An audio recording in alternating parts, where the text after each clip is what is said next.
I first met James Lee Hutchinson, or Hutch, at a book signing in Bedford in early 2009. Being an avid World War II buff, not only did I pick up a copy of his excellent book Through These Eyes, Hutch's first book, and his recollections of his B-17 bomber days in England, but I also struck up a conversation with him and we traded tales, including some that I knew from my family's experiences during the war. After striking up this friendship, I was lucky enough to be able to create several video documentaries featuring both Hutch and the aircraft he so fondly remembered, the B-17 Flying Fortress. The first was in 2009, which spawned several shorter pieces. Then the longest piece, Tales from the Greatest Generation, in 2017, I was able to take a flight in the B-17 with Hutch, and that in itself was an amazing experience. Hutch is a remarkable man, talented author, smart and quick-witted, and an absolute pleasure to talk with. With me being British and with Hutch's previous time in England, we've gone out for a meal or two. Fish and chips, of course. I'm proud to call him a friend, and I'm very glad to have met and been able to work with such an amazing individual. All the best to you, Hutch.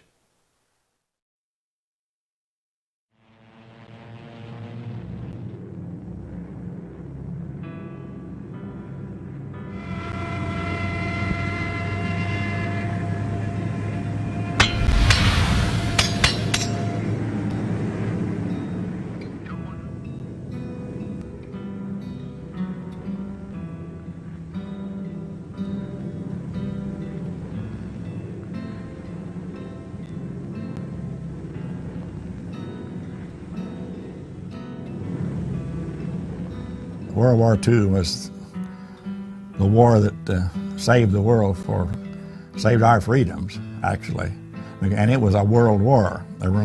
Every country in the world was in the war in one way or the other. So England practically became an airfield, one gigantic airfield. And we flew all of our missions from the 490th Bomb Group, stationed at England, and a long time ago. But as I write the book and read the memories and I can recall some of those events like it were yesterday. The Flying Fortresses, the pioneer four-motored bomber, in the air since 1935. Steamroller construction, weight about 25 tons, speed better than 300 miles an hour, range 2,100 miles. Piped oxygen for the crews and turbo superchargers for the air-cooled engines. The firepower of a dozen or more high-rate 50 caliber machine guns. A bomb load of 3.5 tons. But in the early summer of 1942, the big question was dark. The Fortresses had raked through the Pacific skies from Luzon to Midway. But could they bomb Europe? Could they fly and deliver and get back in broad daylight against the full fury of the enemy? I was drafted out of high school at the age of 18. We were fighting on two fronts. The world was in turmoil. We were in danger of losing our freedom. So everyone fought. The women all went to the factories and the men all went to the war. Well, I was 18 years old and couldn't even drive a car, but they were going to make a pilot out of me. I should have known better. What they really wanted were aerial gunners because the losses were terrific. I found myself at Air Base in England. We were replacement crews for men who had been killed or men who had finished their tour of duty. My very first night there, somebody said, "Come outside." The boys that welcomed us, the other crew in our huts, "Come outside a minute." And we looked, here came a V1, buzz bomb, doodle bugs, we buzz across. Because they were unmanned and they would fly so far and then just hit the ground and explode. And nobody knew where they were going to hit. So our welcome, first night there, was this buzz bomb going across the countryside. Taking a mission was, you get up at 2 or 3 o'clock in the morning. They tell you the night before that your crew's going to fly. And you get up at 2 or 3 o'clock in the morning, you go down and get dressed, go down and have breakfast. They always give you a very good breakfast. Eggs, ham and eggs works. And we always call it our last meal because you never knew if you were coming back for supper. So we'd leave the mess hall, go down to briefing. I have your attention, please, gentlemen. The pilots have all checked their crews. Everybody present and accounted for. For a long time, We've all been working very hard. The work has been grueling. It's produced results, and our standard of performance is very high. Now, as you approach the area, you're going to run into rather heavy concentrations of flak. That's all. What the intelligence couldn't always tell us was the fact that they also had anti-aircraft guns on trains, railroad cars, and they had them on barges. And those were the deadly ones that we could never put in one place. So we picked up we'd go out of briefing, picked up our parachutes, harness, Mae West's life jackets, and went down to the plains. They hauled us out to the plains, and the crew chief and the ground crew were already there warming up the engines and getting us ready, and we loaded into the plane. 10 men blending together like a good jazz band. Pilot and co-pilot, bombardier, navigator, engineer, radio man, photographer gunner, waist gunner, ball turret gunner, and tail gunner. But once we took off, we had to rendezvous over England.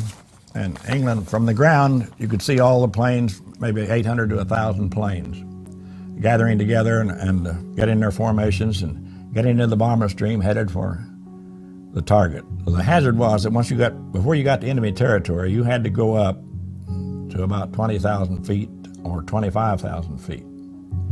This meant you were now on oxygen, and it was 40 below zero. To survive that in itself, the oxygen could cut off, your oxygen mask could freeze. When you loss of oxygen, it gives you a happy feeling, and you don't realize what's happening. And you couldn't take your gloves off, your hand would stick to any metal you touched. It was a little tricky sending radio messages with gloves on. So we're flying on this mission, and we approach the target. We have what we call an initial point, where our group rallies, and we're all from there, from the initial point. I send a radio message back to England, back to the base, telling them that we are ready to start the bomb run. And once you start the bomb run, you're at the mercy of all the anti-aircraft fire, all the guns that are on that target. And what they would do would shoot a 88 millimeter shell up, and it would explode. And when it exploded, it just filled the air with chunks of iron, just about the size of your thumb or bigger. And it would you saw a puff, which was pretty out there in the sky, black puff of smoke, but it was sending out slugs. If you got a direct hit, sometimes the shell would hit the plane directly, and then you were gone. Or they would hit and take out a couple of engines or set it on fire, hit the gas tanks. And so flak was the thing we feared the most. The fighter, you could see him coming, you could shoot back at him, but the flak was invisible. I mean, you didn't know when he would hit. Did a fighter or flak get that ship? Flak, I think. We had one defense against the flak. We could throw out, usually we had a squadron go in front, and they would throw out nothing but aluminum strips. We called it chaff. That radio room was full of them. We'd throw it out in bundles, and it would filter through the air and dummy up their radar, foul up their radar so they couldn't find our altitude.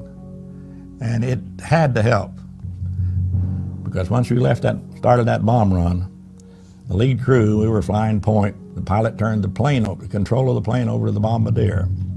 He had the automatic pilot. He could control the plane, keep it completely level, and over the target we would drop our bombs, and everybody else dropped theirs. Precision bombing depended on the lead squadron at that point, because we were just blasting everything we could. We were trying to end the war, and that was what happened.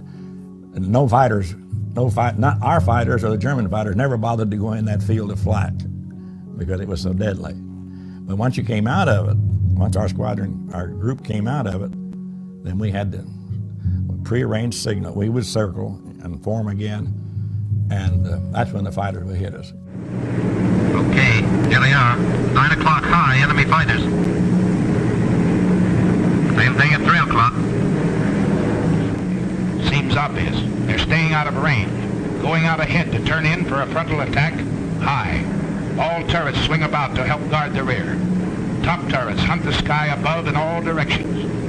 There's some more out there. Keep your eyes peeled. Now it comes. The enemy pours in at you from every point on the dial.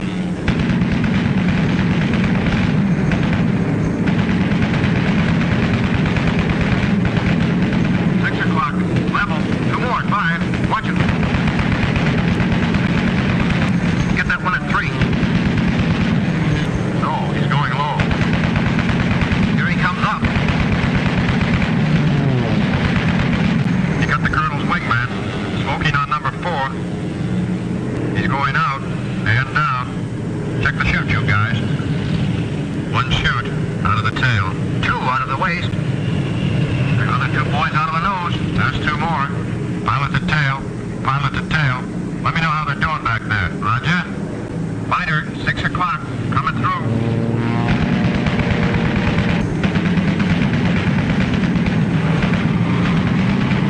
You got one out of the high squadron.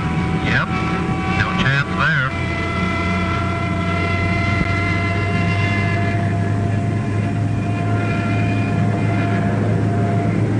190s, high. Somebody got one of them on the button. That jerry pilot bailed out. He's not walking away from it. Still they barrel in at you. A little short on heart, plenty long on guts, this enemy.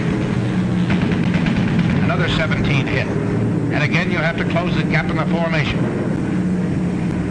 And again they come. 12 o'clock high, 4 o'clock level. Out of the sun and up from the ground. 2 more coming through. 5 o'clock. You're crossing another flak area. It's heavier this time, so black and thick you can almost hear it, and it's more effective. Shorty's been hitting, brother. And so that was the part that where all the boys, all the teenagers like myself became men in a hurry once you went through a couple of those. You learn to pray in a hurry when you're up there. We always said there were no atheists in the foxholes and there were no atheists in the sky and no foxholes to hide in. We did 20 missions and we were there almost 9 months. And it was an experience that young men can't imagine.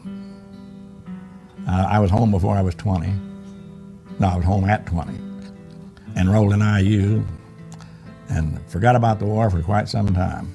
But the lucky ring, I always said, the lucky ring helped, but God got me through it. Because I came through without a scratch. And it's amazing, really.